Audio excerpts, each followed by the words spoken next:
njeriu gabon, njeriu bën gjëna, mirë po derën e pendimit e ka hapur tek Allahu Azza wa Jall. Dhe njeriu kur ti mëkaton Allahut, ai duhet ta vepron dhe duhet ta pason të keqen më të mirë. Innal hasanati yudhhibna sayyi'at, se veprat e mira i shlyen ato të keqe. Kjo fe islame, feja e pastër në të cilën ne jemi, është fe reale dhe praktike. Dhe feja islame neve na trajton sikur se njerëz, jo sikur se engjëj, jo sikur se melaçe, dhe jo sikur se shejtan, a'udhu billah. Sepse ne jemi njerëz, hajm pim, agjërojmë, flajmë, pushojmë, falmi namaz, veprojmë drejt, mirë po edhe gabojmë. Njeriu gabon, njeriu bën gjëna, mirë po derën e pendimit e ka hapur tek Allahu Azza wa Jall. Dhe njeriu kur ti mëkaton Allahut, ai duhet ta vepron dhe duhet ta pason të keqen më të mirë. Innal hasanati yudhhibna sayyi'at, se veprat e mira i shlyen ato të keqe. E të dashur vëllezër, neve feja islame na trajton pra sikur se njerëz.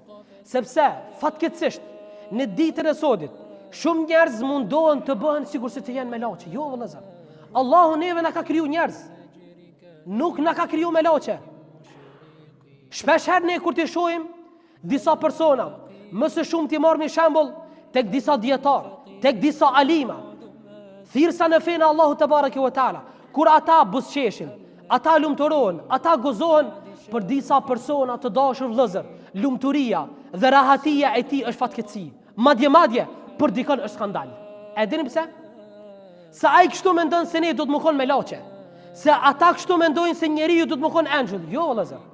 Njeriu falet edhe pushon. Njeriu punon edhe flan, agjeron, mirë po han dhe pin.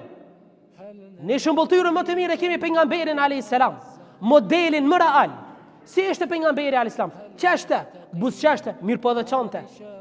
Kur kishte vdekur djali i tij Ibrahimi, pejgamberi alayhis salam filluan ti rrjedhin lotët. Abdurrahman ibn Auf po i thot: "O i dërguari i Zotit, edhe ti po çoisha?"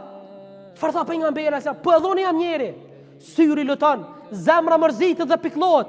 Mirë po ne nuk themi asgjë tjetër përveç se ato të cilën Allahun e kënaq, te Allahu jemi dhe taj do të kthehemi. Të dashur vëllezër besimtar, për këtë arsye, unë ju them se besimtari duhet të jetë me shpresë plot dhe me optimizëm, dhe ta shfaq lumturinë e tij të cilën e ka në fenë e tij, dhe rahatinë e tij të cilën e ka në besimin në Allahun dhe në besimin e pejgamberit alayhis salam. Pse them vëllezër këtë? Për shkak nëse njerëzit ty të shohin se ti je i lumtur dhe i rahat shumë e fenë tënde, betohem në Allahun i cili është një dhe nuk ka tjetër përveç tij, se edhe njerëzit të cilët janë përreth do të hyjnë në islam grupe. Mirë po i dashur Allah, nëse ty të shohin se ti je dëshpëruar, ti je i pikëlluar, ti je i likështuar, nuk ke motive dhe ti je pesimist në jetën e kësaj bote, i dashur Allah, njerëzit nga ti do të largohen, madje do të largohen edhe prej fesë islame.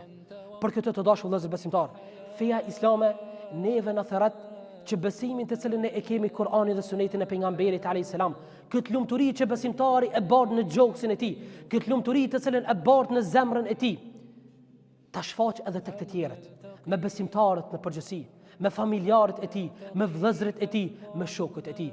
Lutë Allahun te bareke ve taala që Allahu azza wa jalla na bëj edhe më të gëzueshëm me fenë tonë, ya rabbil alamin. Lutë Allahun te bareke ve taala që Allahu azza wa jalla na shton optimizmin për jetën e kësaj bote, për ta fituar xhenetin Allahu te bareke ve taala, dhe mos të bimi prej e pesimizmit.